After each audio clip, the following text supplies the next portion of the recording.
బక్రీద్ పండుగ సమీపిస్తున్న వేళ శాంతి భద్రతల పరిరక్షణకై తెలంగాణ పోలీసులు అప్రమత్తమయ్యారు. హైదరాబాద్ లో ఎలాంటి అవాంఛనీయ ఘటనలు జరగకుండా ముందస్తు చర్యలు ముమ్మరం చేశారు.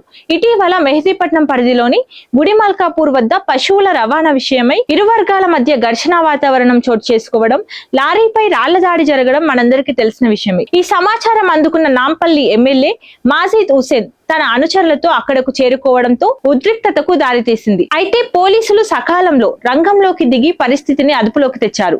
ఈ నేపథ్యంలో పోలీస్ శాఖ అప్రమత్తమైంది. రాష్ట్ర వ్యాప్తంగా 203 చెక్ పోస్టులను ఏర్పాటు చేసింది. పశువుల అక్రమ రవాణాను అడ్డుకునేందుకు నగర వ్యాప్తంగా కమిషనరేట్ సరిహద్దుల్లో తనిఖీలను తీవ్రతరం చేశారు. సున్నిత ప్రాంతాల్లో పికెటింగ్ ఏర్పాటు చేసి కంట్రోల్ రూమ్ ద్వారా నిరంతరం పర్యవేక్షిస్తున్నారు. పోలీస్ అధికారులు ఇప్పటికే గోరక్షక సంఘాల ప్రతినిధులతో ప్రత్యేక సమావేశాన్ని నిర్వహించారు.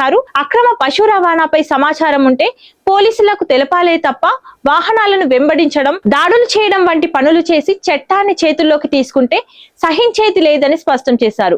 నిబంధనలు ఉల్లంఘిస్తే కఠిన చర్యలు తప్పవని హెచ్చరించారు. పండుగను పురస్కరించుకొని రాష్ట్ర వ్యాప్తంగా కట్టుదిట్టమైన భద్రతా ఏర్పాట్లు చేస్తున్నట్లు ఉన్నతాధికారులు వెల్లడించారు. రాష్ట్ర వ్యాప్తంగా 203 చెక్ పోస్టులు ఏర్పాటు చేసినట్లు పేర్కొన్నారు. ఛత్తీస్గఢ్, కర్ణాటక, మహారాష్ట్ర, ఆంధ్రప్రదేశ్ సరిహద్దుల్లో 52 చెక్ పోస్టుల ద్వారా ప్రత్యేక నిఘాను ఏర్పాటు చేసినట్లు, పండగ ముగిసే వరకు చెక్ పోస్టుల వద్ద నిరంతరాయంగా తనిఖీలు కొనసాగుతాయని పేర్కొన్నారు. అంతేకాకుండా ప్రజల మనోభావాలను దెబ్బతీసేలా సోషల్ మీడియాలో పోస్టులు పెడితే చట్టపరమైన చర్యలు తీసుకుంటామని పోలీసులు స్పష్టం చేశారు. పండగను అందరూ ప్రశాంత వాతావరణంలో జరుపుకోవాలని పోలీస్ శాఖ కోరింది.